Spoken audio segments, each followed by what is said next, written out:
Welcome, seekers of hidden knowledge, to the mystical realm of the occult.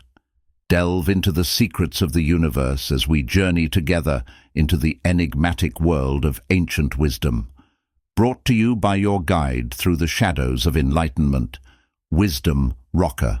Uncover the mysteries, unlock the power, and journey with us as we explore the hidden depths within the pages of forgotten scrolls and ancient texts. Prepare to embark on a journey beyond the ordinary, where wisdom transcends time and knowledge is your greatest ally. Welcome to Wisdom Rocker. Prepare to awaken your inner sage. In this video, we will be uncovering the wisdom within the chapters of The Theosophical Seal, a study for the student and the non-student, by Arthur M. Kuhn, with an introduction by James S. Perkins. This book is dedicated to all searchers for wisdom. 1958. Book 4. The Serpent. Chapter 15. Satan, Lucifer, and the Devil. These three words have terrified the superstitious for ages, or at least since the beginning of the Christian era. Are they names given to an evil one? Or are there three evil ones? If so, what is their distinction? Many appellations have been given to him or them in sacred scriptures: the Adversary, the Destroyer, the Accuser, the Tempter, the Prince of this world, the Prince of Darkness, the Angel of the Bottomless Pit, the Fallen Angel, and of course Serpent and Dragon. At one time Jesus referred to the evil one as Beelzebub, the Prince of Devils. Today he is familiarly referred to as the Old Boy, or the Old Nick. I suppose that Dante and Milton had a great deal to do in popularizing this archenemy of man, God, and religion. At any rate, this individual, be he angel or demon, has played and continues to play a conspicuous part in much of our Christian theology. We certainly have cause to question the purpose and function of this evil one in the scheme of things upon our planet. Does he rank next in power to, in actual practice, wielding more power than the Almighty? It is our hope in the present study to clear up, or at least to throw some light on this personage of evil. Other world religions, it is true, besides Christianity and Judaism, had their evil deities. Ancient Greece had Pluto, god of the underworld. His Roman counterpart was Hades, after whom the infernal region was named. In ancient Egypt, Set or Seth was the principle of darkness, night or evil. We may see in the word Set the root stem used later by the Hebrews in the word Saturn in the Scandinavian myths. Loki was the personification of evil and the enemy of Odin. Ahriman, head of evil spirits Daivas in Zoroastrianism, was the arch-enemy of Ahura Mazda. This list could be extended indefinitely. Of course, each of these gods was a member of a complex pantheon and was delegated only such powers as related to his particular province or responsibility. The Hebraic Satan, on the other hand, seems to have stepped into the world after the supreme God had created it, and for the purpose of obstructing and destroying his work. God seems to have been forced to yield or to share part of his power. It is interesting to note that the word devil did not appear in the Old Testament, and Satan was not even mentioned until the time of King David, First Book of Chronicles, chapter 21, verse 1. It may come as a surprise to many Christians that neither the devil nor Satan was mentioned in connection with the temptation of Eve by the serpent. The first time that Satan appeared prominently in the Bible was in the book of Job. It seems that God wanted to prove the loyalty of this good man, so he called Satan from his going to and fro in the earth and challenged him to do his worst up to, but not including the taking of his life, to try to make Job deny God. This strange event is recorded in book of Job, chapter 1, verse 6. Now there was a day when the sons of God came to present themselves before the Lord, and Satan came also among them. Later on, Luke puts the following words into the mouth of Jesus. I beheld Satan as lightning fall from heaven. Luke chapter 10, verse 18. Throughout the New Testament, the words Satan and devil seem to be used interchangeably. For instance, in Luke chapter 4, verse 5, it is written that the devil took Jesus up into a high mountain, and after he had been tempted, Jesus answered him, Get thee behind me, Satan. And Revelation, chapters 12 and 20, speaks of the dragon, that old serpent, which is the devil and Satan. Before we can make much headway in trying to understand the problem, it is necessary to clarify the terms Satan, devil, and Lucifer, and to disentangle, so far as possible, some of the erroneous implications which have clung to these words out of the dark past. The effort of the early churchmen to popularize the teachings of the Bible by throwing out the Gnostics and much of the esoteric teachings which they could not understand resulted in robbing it of its true inner meanings, leaving in many cases merely the allegory or parable in which these teachings had been clothed. Such a spotlight of glamour has been flooded upon this evil one that he has become the gangster-type hero, a kind of super-world enemy number one. The fact that sin is, after many centuries, still rampant in the world, though often disguised by the mask of refinement, is due in part at least to the comfortable human tendency of placing the blame for the world's evils upon a mythical evil one, instead of where it belongs in the thoughts of man himself. Satan. Let us consider this appellation of Satan. It is inconceivable that God, who is omnipotent and the source of all life and being, should be placed in a position where he relinquishes part of his power to another entity who in turn uses that usurped power to destroy his work and to obstruct his plan. Who then is this Satan, and what is his place in the scheme of things? We search the sacred scriptures of past ages, the ancient wisdom, and there we find significant passages, half-veiled statements suggestive of truth so deeply intermingled with the occult as to defy the mind to translate into concise thought patterns. We can only piece together fragments of ideas to build some basic conclusions. First of all, we find that life has one purpose, one law, and that is evolution. This means a continual progress of the individual toward a state of perfection, a continual movement and change toward a far-off goal. This presupposes the immortality of the individual self, although it may express or manifest itself in successions of bodies or personalities. It is by means of the ceaseless struggle of the self within the personality to conquer and to rebuild its environment that it grows into an understanding of its purpose and nature. This evolution is ordinarily a slow process, because the human race learns its lessons reluctantly and only after many errors. However, there are here and there those who stand out from the multitude, like giant trees above the forest, who through special efforts over many lives have achieved a greater measure of perfection. True greatness is not an accident of birth, nor is it inherited from human parents. It is a possession earned by the self in many lives and which it brings with it at each new birth. It seems to be the universal law that this progress toward perfection is gained only by the surmounting of obstacles and of solving the problems in each earth life. There is a quotation familiar to everyone, most applicable here: "Whom the Lord loveth he chasteneth," Hebrews chapter 12, verse 6. If we apply this thought to the story of Job, might we not find it to be within the realm of reason to suppose that a supreme intelligence, recognizing in this man the potentialities of a great soul, would in his great wisdom and love place difficulties and obstacles in his way as a challenge to him to achieve that greatness? But what about justice and the idea that sinners are punished and the righteous rewarded? There is no idea here of punishment or reward. It is the giant tree that bears the brunt of wind and storm. We are assured that though Satan hurl a mountain in the path of a truly righteous man, God has placed within him the courage and strength to subdue it. So we may conceive that in the great plan of God for man's perfecting, Satan plays a purposeful part. Marie Corelli glimpsed something of this profound truth in her book, The Sorrows of Satan. In that remarkable story, Satan, although he always tried to lead men astray, nevertheless rejoiced whenever he failed. Albert Pike, in his work on Masonry, calls Satan the genius of matter alone. Satan, apparently the tempter to evil, ultimately becomes the tester of man's strength, and therefore the great initiator. H.P. Blavatsky confirms this thought. She writes, "As an adversary, the opposing power required by the equilibrium and harmony of things in nature, as shadow is required to make still brighter the light, as night to bring into greater relief the day, and as cold to make one appreciate the more the comfort of heat, so has Satan ever existed, as an offshoot from the same trunk of the tree of being." Again, in Morals and Dogma, Albert Pike says, "The ancients postulated two causes or principles of different natures and opposite in their effects, one shedding light and good and the other darkness and evil. This was admitted in all theologies and formed one of the principal bases of all religions," page 661. In trying to contemplate divine things, it is often a help to draw analogies from nature and circumstances about us. Consider an earthly government. We see a single head, a president, king, or premier. Under him there are ministers and a cabinet, ambassadors, representatives, administrators of law and justice, and many others. So we may conceive something of the divine hierarchy. The ancient Hermetic slogan, "As above, so below," could here be reversed to read, "As below, so above." The Christian Church, as well as Judaism, has always recognized spiritual or semi-divine beings called angels, archangels, etc. There are in the Bible the Elohim, a plural word meaning gods, as well as the 7 angels before the throne. The Kabbalah speaks of the 7 Sephiroth. Then we read in Job that the sons of God came before him to report on their work, and Satan came also among them. Esoteric tradition confirms the idea of a graded hierarchy of spiritual or non-physical beings ranging from the lowliest nature spirit up to a solar logos.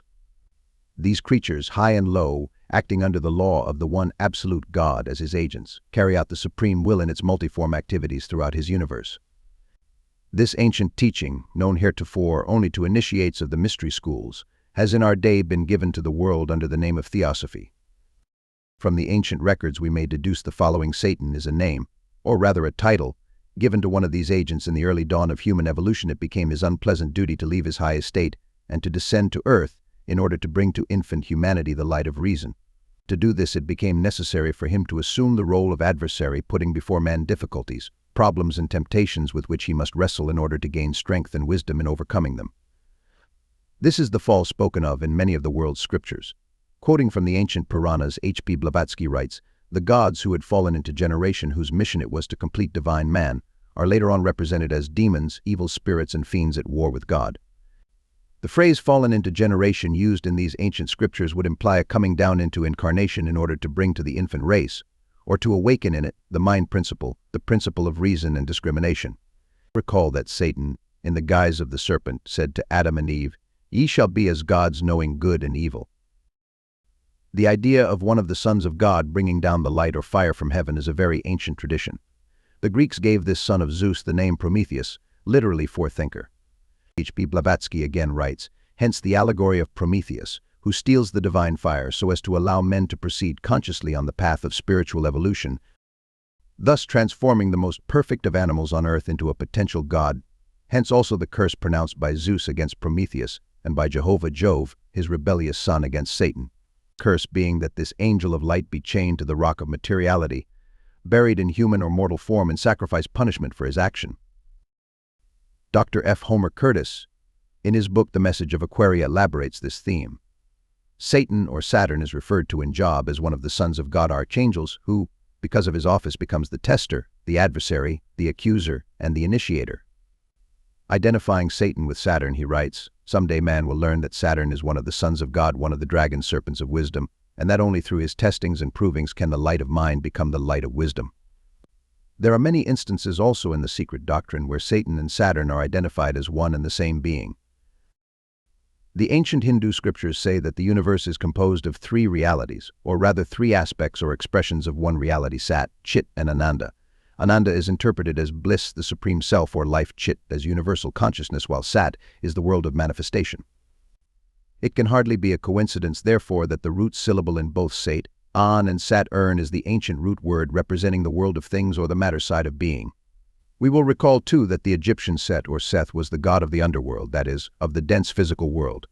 Jesus called Satan the prince of this world, John chapter 12, verse 31, and St. Paul refers to him as the god of this world, 2 Corinthians chapter 4, verse 4. Lucifer. The true meaning of Satan is perhaps best expressed in the title Lucifer. This name appears but once in the Bible and significantly alludes to his fall from heaven. "How art thou fallen from heaven, O Lucifer, son of the morning?" Isaiah chapter 14, verse 12. Albert Pike has this comment: "Lucifer, the light bearer." Strange and mysterious name given to the spirit of darkness, Lucifer, son of morning. It is he who bears the light. Dr. Homer Curtis, in his The Voice of Isis writing of Lucifer, makes this distinction: Satan, Saturn is the obstruction, the tester, the initiator, while Lucifer is that aspect of the same force which confers the crown of victory to those who conquer and the gift of immortality. The very name Lucifer, meaning light bearer, fires the imagination. He has been called star of the morning, Venus, the day star, the shining one. He could have been none other than one of the Elohim, an archangel or messenger of God who brought to earth the fire of heaven, the light of the mind, the creative fire of Kundalini. Before leaving this tenet of Satan, which H.P. Blavatsky called the most profoundly philosophical conception of ancient thought, we cannot resist the temptation to quote briefly from the appendix The Secret of Satan in Dr. Anna Kingsford's book, The Perfect Way. "And on the seventh day there went forth from the presence of God a mighty angel, and God gave him dominion over the outermost sphere, the dense physical world. Many names hath God given him, Satan, names of mystery, secret, and terrible.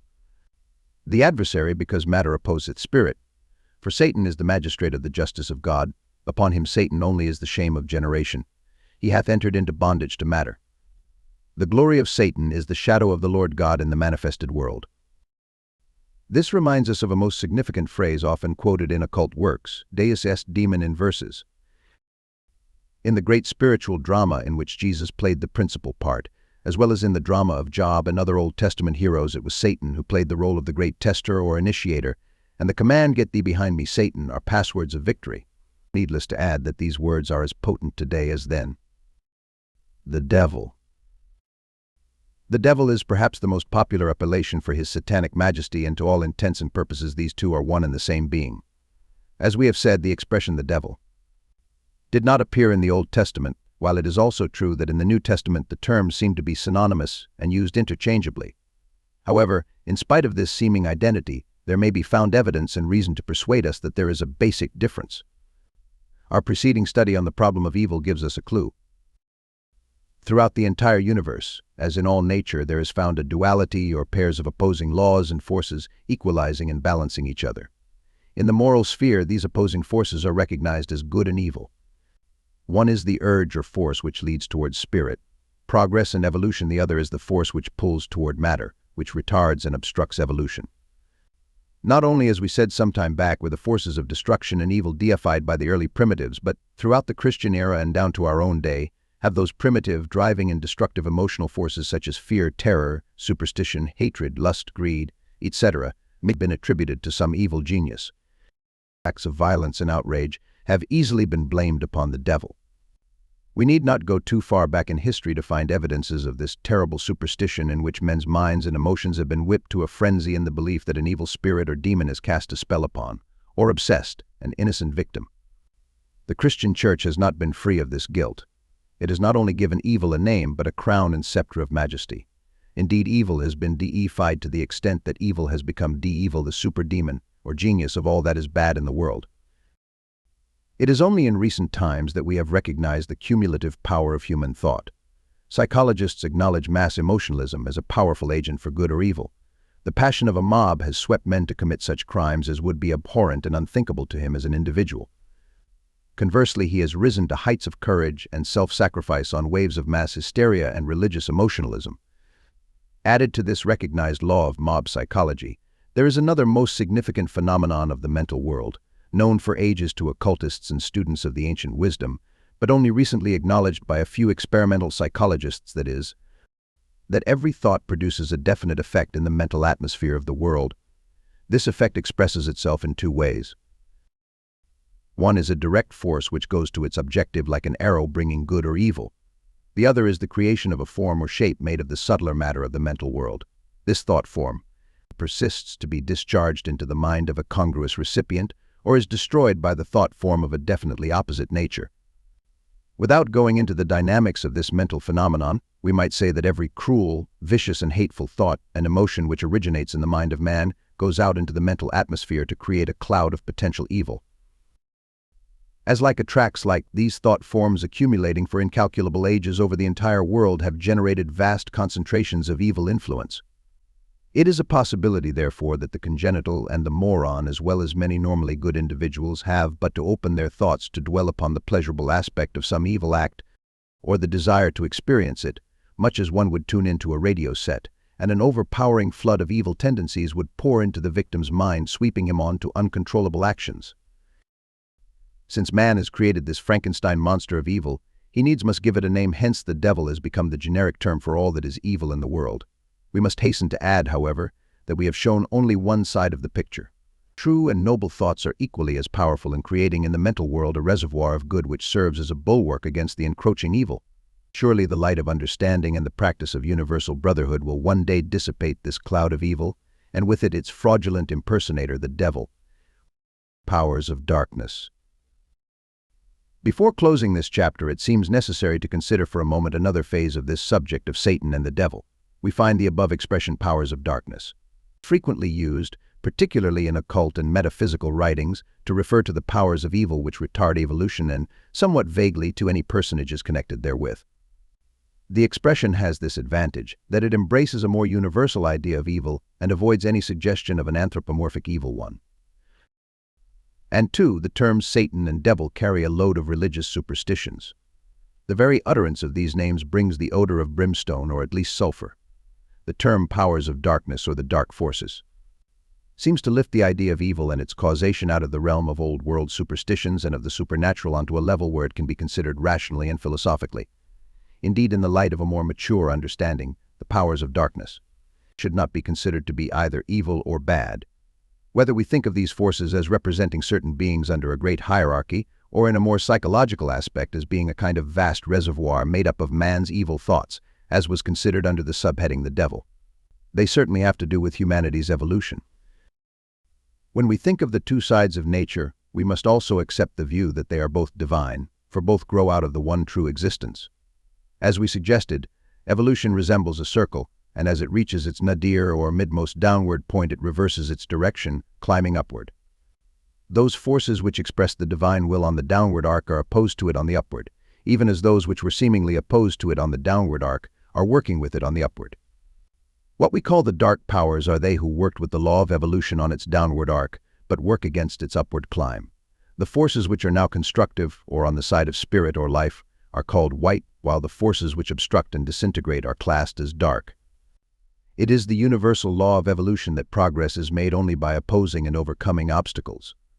Looked at from this point of view, the powers of darkness forcing evolution by their very opposition are in the overall process carrying out the divine will. Occult tradition says that what is called the dark side of nature consists of great hierarchies of beings. The highest of these are of stupendous intelligence, working with a full and complete consciousness of the divine plan, exercising their destructive and materializing powers, thus aiding the divine purpose by seeming to thwart it. In this sense, the phrase dark forces might seem to be synonymous with Satan and his angels. In this connection, all that we said under the subheading Satan would apply here. However, there is another idea embraced within the meaning of powers of darkness not at all covered by the words Satan and devil. This has reference to certain human individuals, whether deceased or in incarnation, who in this earth life or during many past earth lives have definitely lined themselves on the side of evil. The term brothers of the shadow is often applied to those individuals who have allied themselves with the destructive forces of the world. Many such individuals have worked to develop certain inner or occult faculties for their own personal power and for the furtherance of their own selfish purposes. They are said to be on the left-hand path. However, it is said that they pay little or no attention to ordinary people of the world, only as these people may be affected and harmed by those calamities and disasters brought about by their evil plottings. The world's history of wars and tyrants recounts the names of many of these brothers of the shadow. We are told that, with a few terrible exceptions, the time eventually comes when these people begin to realize that the divine law of progress and unity cannot forever be opposed, and so after enduring great suffering to expiate their evil purposes and deeds, join the ranks of those on the upward or right-hand path. A noted instance of such an individual is found in the Bible in the Acts. The leader of a gang of murderers of the early apostles was one day blinded by a flash of light, and a voice was heard to say, "Why persecutest thou me? It is hard for thee to kick against the pricks." That man became Christ's greatest apostle. Then there was Judas called Iscariot, who went and hanged himself upon a tree. These brothers of the shadow have in truth carried a great part of the burden of the world's evolution, making by the very tragedy of the work they do and their great sorrow the expiation which the evil has demanded. Certainly the crucifixion of Jesus could not have taken place, nor could the great Christian drama have reached its climax without a Judas.